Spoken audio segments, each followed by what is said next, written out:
Hey, welcome back. If you haven't been here yet, this is my Nothing of Substance little show where I talk for 30 minutes and it's nothing critical. It's nothing crazy. It's nothing even important, really. It's just a little distraction. It's a little distraction. You're on your lunch break. You're on your lunch break. You're like, I'm just going to listen to this for 30 minutes. Just don't want to think about anything. You go in the back. I assume you work at maybe a wing stop and you're like, get some peace and quiet. You go sit down, just take 30 minutes, just relax, listen to me, just, bullshit. And all of a sudden your boss walks back there and just goes, hey, you want to work Saturday? Mackenzie can't come in. And you just go, you, you say no, but you're like, I need the money. But you're like, fuck, if I work, I can't do it. And you quit. And you just quit and you leave. You throw your apron down. You see him. You just grab your apron. This I got something I can throw on the ground. You grab your apron and you just go. You know what? I'm so sick of this. I'm so sick of lemon pepper. And you storm out. But then you realize that you don't have any. You don't have any other real money coming in. So you go back and you tell your boss like, hey man, sorry, I lost it back there. So this is basically to prevent you from quitting your Wingstop job is what this is. Yeah, that's pretty much it. Yeah, so these little 30-minute segments, I'm just over here just bullshitting. Nothing really important, nothing crazy going on. I did see this morning when I woke up though, there was an article from an Australian newspaper that a lawyer, and this has happened before because this has been the case, but this is like the first of my knowledge of it happening like this, where a lawyer got in trouble during a murder trial for a juvenile for using Chat GPT, and apparently when she submitted the court documents or however that works to the judge, there were a lot of made up scenarios and quotes, and she apparently just filtered everything through Chat GPT and did not double check it, and then got in trouble, and then apologized and said this is a very embarrassing thing. It's just like, yeah, if you're the defendant sitting on the other side of the bench, that's oh fuck, that's terrible. You're sitting there and you're like nervous already, right? Because you're on trial for murder. You're a kid, and you're like, fuck, maybe the adults are gonna, it's like okay, like in school, like don't plagiarize, don't. Maybe they'll give me a break, and then you just see the judge look up, big fat white guy just sitting there with a beard. He just looks up and goes, squinting at you and your defense attorney, and he just goes, or your public defender. You probably have a public defender because you're a kid. I don't know how it works in Australia, but the judge just looks at your public defender and points at them, and she points back at herself like me, and he goes, and he shakes his head like yes, and he just gives her the index finger like come here. He just looks over and just goes, and you can see him mouthing it. And it's in Australia, so he goes, "Did you use Chat GPT to defend?" You're just like, "Oh fuck, mate, I'm going to jail." Oh, that's terrible. That's terrible, man.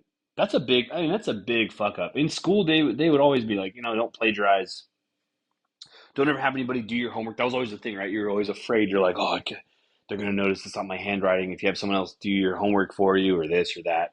But then you become, then you're in a courtroom where you're with people who went to law school, took their bar exam, passed it, and for your very serious murder case, they run your information through ChatGPT.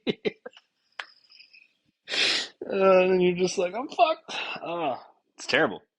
It is absolutely terrible, man. And yeah, I've never been down to Australia, but I feel like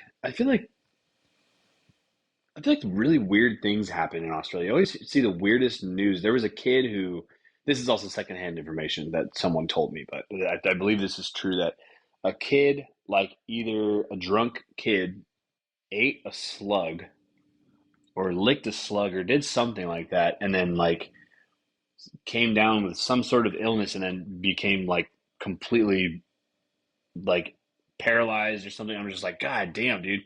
But Australia has some of the wildest animals. They got like the most poisonous spiders, the most poisonous snakes. They got shit that's just like unheard of over here in the U.S. And Australian people will tell you that too. Like, oh no, mate, we've got crazy animals here. We've got things you've never even heard of. And it's like, yeah, I know.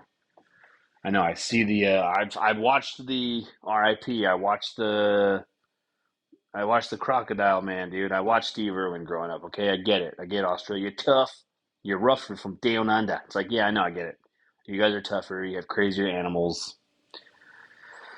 Jesus, dude, that's kind of the fucked up thing too. Is that like during Noah's Ark, that guy brought two of everything on the Ark, and he must have like the Ark must have crashed in Australia because I mean like there had been a petition going around like he's like, okay, what are we gonna bring? Someone's like, he's like, yes, raise your hand if you have a question. Yes, you.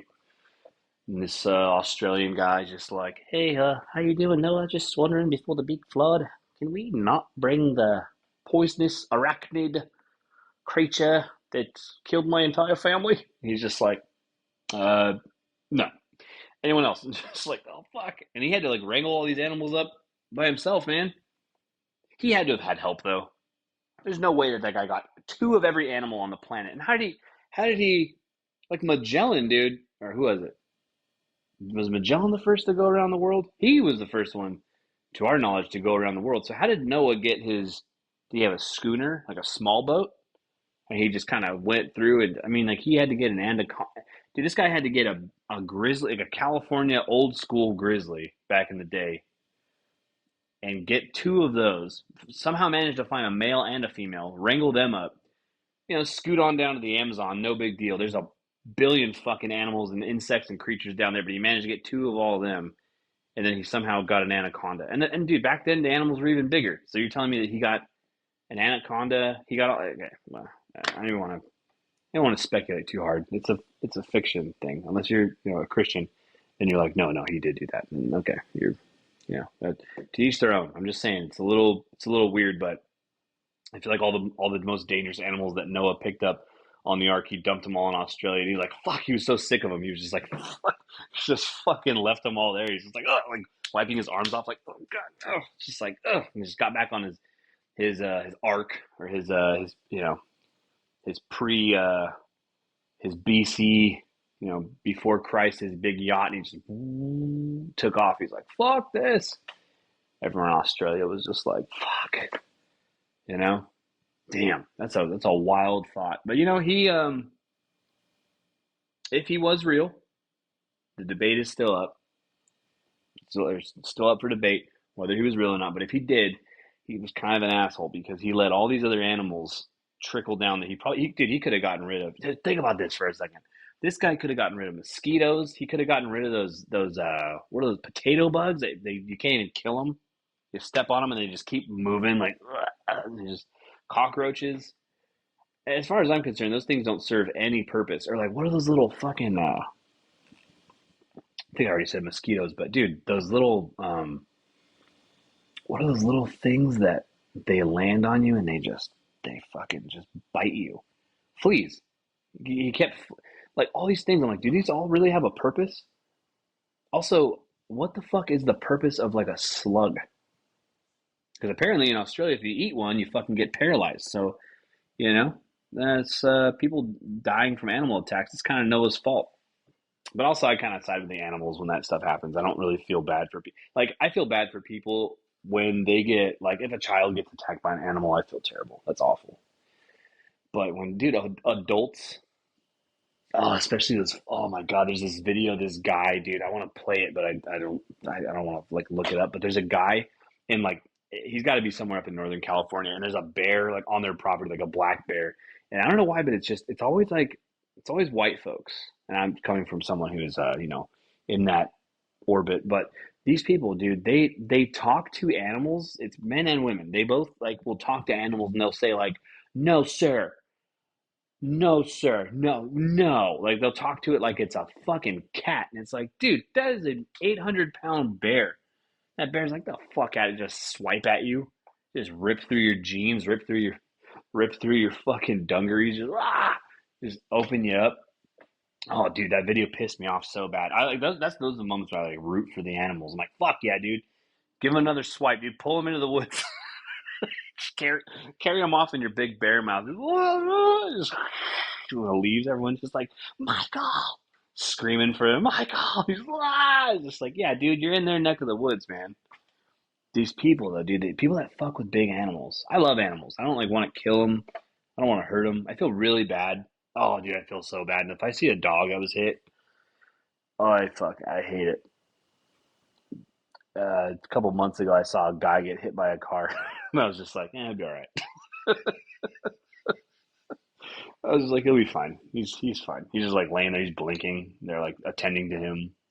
He just got bumped. He fell into the road. He was a young guy. He's probably in his 20s, but I was just like, he's all right. But dude, if I see a dog like limping after he just got hit by a car, I'm just like white knuckle the steering wheel. I'm like, who the fuck did this? Who fucking did this? Roll the window down. Who hit him? Just freaking out because I just hate when animals are hurt and abused and all that. I hate it. It's awful. But yeah, Noah's Ark, man. What an asshole. What else was I going to talk about that I saw online that was really interesting? I'm trying not to doom scroll like right off the bat in the morning.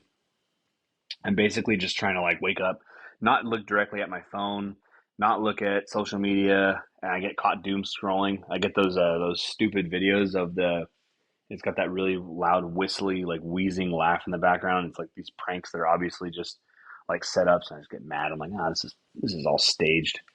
But then occasionally I'll get a real good video, and I'm like, oh, I gotta send this to like 5 or 6 people, and I end up accidentally creating their group chat. I'm just like, fuck, no, and I gotta go back and send them individually. And I get frustrated and just like, And I remember, oh yeah, I'm supposed to be getting up, and that's what I like to doom scroll in the morning. And man, late at night too, it's hard. You lay in bed and you like want to watch something on your phone, or you want to play like the little blockbuster, whatever the game, the Tetris game. You end up being on Instagram, and before you know it, it's like 12:30, and you're like, oh, I gotta get up at 7. Like I've been wasting all this time, dude. And I waste so much time. I've been wrapped up in food videos. I've been cooking a lot. I've been cooking a bunch of food. I've been cooking lasagnas. I've been watching this guy on Instagram, dude. This guy he's the man. I don't know his name. I forget his name, but he was on like the Food Network for a while. He's like from like the East Coast, I think like New York, and he just does these really nice, just like very simple, like very home style recipes. And dude, they are so good. They are just like the best. I don't know. It's like some of them are called like crespelle manicotti, things like that. Like I made a lasagna that was just like, dude, I was like so surprised at how good it came out. I'm trying to like toot my own horn here. I don't usually do that, hey. But seriously, you heard that noise? I had to close the door because the dog is gonna bark. But yeah, dude, crispelle manicotti. I made some of those. Made some lasagna. Lasagna turned out really good. That was actually a separate recipe. I followed that one from an old Italian man who showed me how to make the ragu bolognese. And I just was like, oh fuck, ragu's not just a brand of sauce, okay. But yeah, there was a really good recipe that was called crispelle manicotti, and crispelle are just like these little savory crepes. So instead of making manicotti with like, if you ever had manicotti, it's the big shells, and you stuff them full of ricotta, and then you bake them with like marinara and stuff. I made like homemade bechamel, and I made these little crepes, and I wrapped the ricotta around the crepes and baked it up, and it was fucking good. So I've been heavy on the cooking game. I made some kofti yesterday, which is like these chicken meatballs, but it's like Indian style, not like sitting crisscross, but yeah, it's like a curry. See, this is what happens. I distract myself. I say one thing and it just takes me right off the trail. It's kind of like when you're walking and you just get distracted. You're like, well, what is that? And you start walking over and you start following something. And before you know it, you're in a witch's lair. She's got you over a cauldron, like Hocus Pocus. Like that guy Ice. This is Ice. What was I talking about? Crispelle manicotti. Oh yeah, the manicotti. So the manicotti was so good. Oh no, not the manicotti. I already talked about that. See, this is what I'm talking about. This is like this undiagnosed ADHD I got to battle. Indian food, the kofti. Yeah, so you make these little chicken meatballs with onions. You chop them up. You put a bunch of spices in there. For people who've never made any sort of Indian dish, Indian food is delicious, but it takes like there's like about 494 ingredients that you have to incorporate into this, and most of them are spices and random just stuff that you can't get at the white people grocery store. You got to get like, well, you can get garam masala, but it's like green chili paste. I'm like, fuck, I could barely find like fermented chili paste. If I was in a bigger city, I could go to an Indian market and I could just talk to the people there and be like, I'm trying to make this. What does this look like? And they could easily be like, yeah, yeah, yeah, this is what you need right here. You got that old guy behind the counter. You just walk up, and be like, I need to get and he just doesn't speak any English. He just looks at you. You show him a picture, and he goes, and like points with his finger like this way. I need to go to a market like that because they got all the good stuff. But yeah, dude, been cooking up. Made some curry food, sorry, Indian food.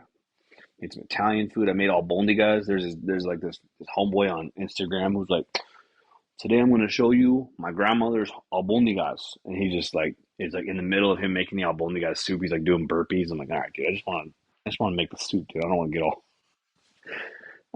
to get all crazy in here and start doing a workout in the middle of making that. But I made some albondigas. I made all kinds of stuff. But dude, making food has been a good distraction for me. It's been like a good little side mission. Able to cook for people. It's always really cool. I like cooking for people because then when you cook someone something, I think it's a lot more, I don't know, it's like more intentional. Oh, look at me getting all sentimental. It's more intentional because there's a meaning behind it. And then like you grow as a person. No, I'm not trying to talk like that. I'm not trying to say that's what it is, but I like cooking for people because then you're able to get them something that you've made. They're appreciative. And if they're not, fucking never come over ever again. Doesn't matter how bad the food is, you never show a lack of appreciation. Otherwise, fuck you. But yeah, dude, making food has been really fun. All these little recipes I've been working on. Um, yeah, it's been cool. How did I get onto food? I don't even know. I just somehow segued from uh, lawyer and Australia somehow to albondigas and a cholo doing burpees. So yeah, I don't know. Let's see what I'm at right now. 17 and a half minutes. I notice about these little 30-minute sit downs is if I talk for like 5 minutes, it seems like a long time. I get past a certain point, and it's just like, damn, this is not that bad. This is pretty easy actually. Well, I mean, it's not easy for you. You got to sit here and just be like, what the fuck? You get a little bit of the inner workings of what goes on up in the old head here in my brain compartment. It's a lot, dude. There's a lot spinning around up there. It's like I like to imagine the inside of my head, my brain. It's like 50% Seinfeld, and the other half is like I don't even know what it is. It's just like albondigas. It's just like a bunch of different little things in there. It's good. It means well, but then sometimes you're like, oh fuck. It's just like, can I still eat this? Is this good? This isn't good. I gotta get rid of this. You know. Dude, I fucking hate taking vitamins. The other day I was about to take a fish oil, which is about the size of like those pills that Dr. Mario shoots out. Just those. That's how big a fish oil pill is. But I did the old listen to Andrew Huberman's podcast, and dude, Andrew Huberman, I met him like probably about a year and a half ago at In-N-Out Burger, and I've been listening to his podcast for a while. He talks about fish oil. He talks about like he's a neurologist. He's an ophthalmologist at Stanford. And the guy is really, really smart. But he has a really cool podcast. If you haven't checked it out, it's called Huberman Lab, and he brings a lot of really like intelligent people onto his podcast. And he himself is a really smart guy, and he's got a bunch of different like really cool science topics that he goes over. But I ran into him randomly at In-N-Out, and I was just like, the whole story before that is a long story. I'll have to go through that on another time. But basically, he was just standing there. And I just like looked up and I was like, "Whoa, that's Andrew Huberman." He had like his partner in crime with him, and he was wearing. He always in his podcasts in his videos, he always wears a black button up shirt, completely buttoned up. He's like a real buff dude, but he was just like wearing that exact fit, and I was kind of having like one of those like I was like, wait, is this happening or am I dreaming? Because I have like really lucid dreams. And I'm like, sometimes I wake up and I'm like, I got to apologize to people because I'm like, dude, did that really happen? And it's just, things feel real. But I just walked up to him and I was just like, dude, I'm tripping balls right now. And he just kind of like looked at me like, what? And I was like, no, no, not like I'm on drugs. I just can't believe that you're standing right here. And he's like, oh, he's like, who are you? And I was like, oh, my name's Evan. He's like, nice to meet you. And I was like, yeah, dude, you too.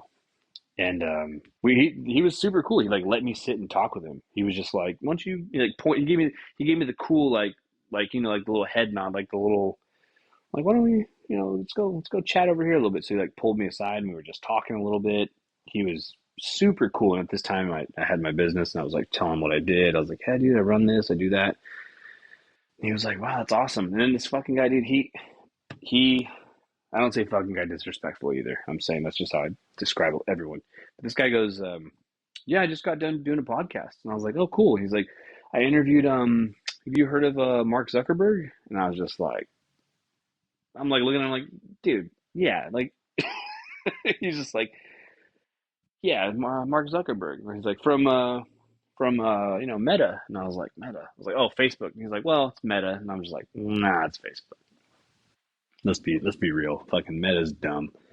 Meta just sounds dumb. But he was super cool, man. He like talked to me for a little while. We talked about what we ordered, and he was like, "Oh yeah, I can't have coffee past a certain time because I get messes with my sleep." And I was just like, "Dude, this is awesome." So yeah, Huberman, man, Huberman. He's the one that told me about fish oil. He was talking about how taking a certain amount of fish oil every day. But then I discovered that the fish oil pills, like I said, were the size of those Dr. Mario pills, and I was just like, "Holy shit!" So I swallow them, and sometimes they get that fucking they get like stuck down there, and they get that feeling like it's somewhere between your throat and your stomach is just like hovering in there. And you're just like, I start panicking, dude.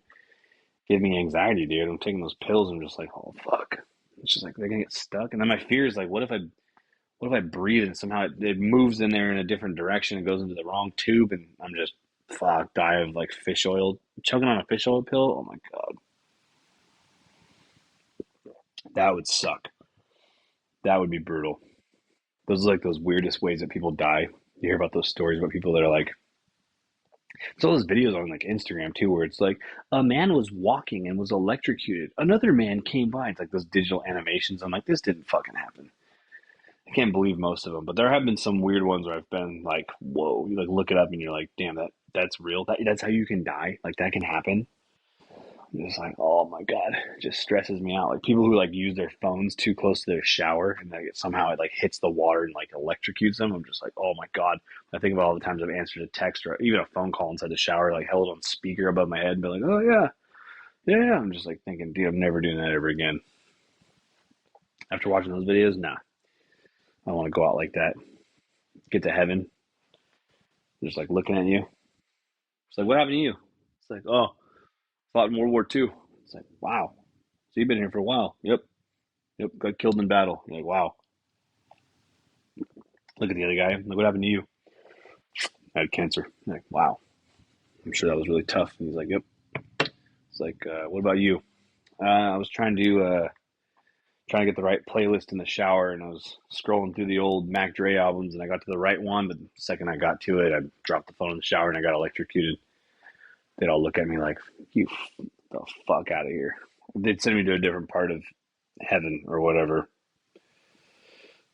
They'd probably send me to the one where it's like I would be in the same one as like anybody who like anybody who like I said earlier fucked with an animal and got like killed. It's just like, yeah, you fucked with this guy fucked with a bear. This guy got mauled to death by a tiger. This guy was searching for his playlist while he was in the shower and he electrocuted himself. People are like, oh, fucking idiot. And I'd be like walking to it like, ugh. So that's why you don't want to go out like that. There was this meme I saw the other day. It's just, it's like this. It was supposed to be like a Christian, like spiritual, like it's a guy performing CPR on someone, and he basically like stops, and or it's like it's just a picture of this guy doing CPR, and the guy laying there. His projected spirit is staring at his dead body, like as this guy is like performing CPR, and the, the thing said just like it's like when you die, but you remember there's that box of something under your bed or something, just like something like that. And I was like, oh, that's funny. It's just you're like trying to like come on, save him, try to get back in there so you can go and Just remove the things that you don't want people to find out. It's like, oh, I got nothing like that. Pretty blank slate, guys. Nothing weird over here. Uh, I did read this thing though yesterday, maybe the day before. If you guys hear me stopping, it's because I'm drinking water. Because I took a little. I don't know what happened. I like swallowed wrong earlier. Oh, pause, bro. I swallowed wrong earlier, and sometimes it just goes down the wrong pipe. That's what made me think about that fish oil capsule that you take. I'm drinking a little bit of water to try to clear it out. I did read the other day about there was a guy, or there was a no, it wasn't a guy, it was a woman. It was like in 1999 or somewhere around there. There was a woman, and they were like protesting. It was like they wanted to be able to free jump, like people jump off a cliff with like a parachute. Yeah, yeah, we know what fucking free jumping is. All right, all right. They were like protesting like not being able to do like free jumps. Free jumps? Can you say that plural? They're like free jumping at like Yosemite or something. And there was like this group of activists that were like, we're gonna show them how safe it is. And this lady, I don't even know her name, but she apparently borrowed a like a parachute setup, whatever backpack, and however it was configured, her parachute configuration was that it was like behind her lower back. This one was like apparently supposed to be down like lower by her, like her leg. Something weird. Whatever it was, she borrowed this one because she didn't want to get her stuff confiscated. Confiscated? Confiscated by whatever authorities would arrest her because they were going to jump. They were going to get to the bottom. They were going to get arrested, and she didn't want her stuff to be confiscated. So she used like she borrowed one, I guess. And when she to make a it's not funny, but to make a point, she jumped to be like, ah, fuck it, we'll show you how safe this is, and she jumps, and everyone's like, yeah, Katie or whatever her name was, and she's going down, and all of a sudden you hear the guy just go like, oh no, something's wrong, something's wrong, something's wrong, and like she was supposed to open her parachute, but she didn't, and she just just those videos when they drop bowling balls from really far up and they're trying to aim like for like a trampoline and the bowling ball just starts spinning and it starts like getting that backspin and just starts fucking hooking to the left like way off course. Dude, this lady just absolutely went all the way down and you're like, where's she gonna open? When's she gonna open? And everybody just realized immediately, oh fuck. There's like something wrong and she just keeps going and you just hear you just hear, you just hear people being like, no just oh it's oh my god, it just that would be the worst. And then it basically just proved the park right. The park's like, so this is your demonstration of how safe free jumping is. And this lady, dude, she hit the trees and that was it. Oh my god! But I was just like, dude, that would be the worst to be like super confident, like, oh yeah, we'll show them. You give it like, dude, even just giving someone like a little rock on symbol as you before you jump, tongue out, just like, just fucking jump, and then that's it. You went out how you lived. God, that's terrible. Oh, anyways, I'm gonna leave this on a brighter note before I go. It's 28 minutes. All right, about a minute and a half left. Yeah, I don't know how frequently I'm gonna be putting these things out, but I'll be doing them every. Man, I don't know. I'm just doing them. I'm just putting out content as much as I can right now, just so I can give more stuff for everyone to listen to. But yeah, I think I'm gonna try to get. I got some little what do you call them? Little microphones that are like Bluetooth, but they don't fit my phone, so I got to figure out a little adapter there to be able to get some better quality of sound. But I don't really, I'm not really too concerned with how it sounds because, whatever. This isn't like I'm not in the studio, not like one of those built studios. This is just me, just with whatever I got. So, yeah, I think I might put one out in a few days. I don't really, like I said, there's no format. There's no nothing. There's no format. There's no like I'm going to talk about this today. This is all just as I go. So it's live. There's no editing. It's just is what it is, and that's kind of how I want to rock with it. But yeah, like I said, it's nothing of substance. There's nothing important here. This is just me talking. It's because that way I can get my little chit chats out for the day. And if you got 30 minutes to spare, you can sit here and listen to what I got to say. But yeah, other than that, Enjoy the rest of your night, evening, morning, whatever's going on, and I will catch you the next time for number three. Peace.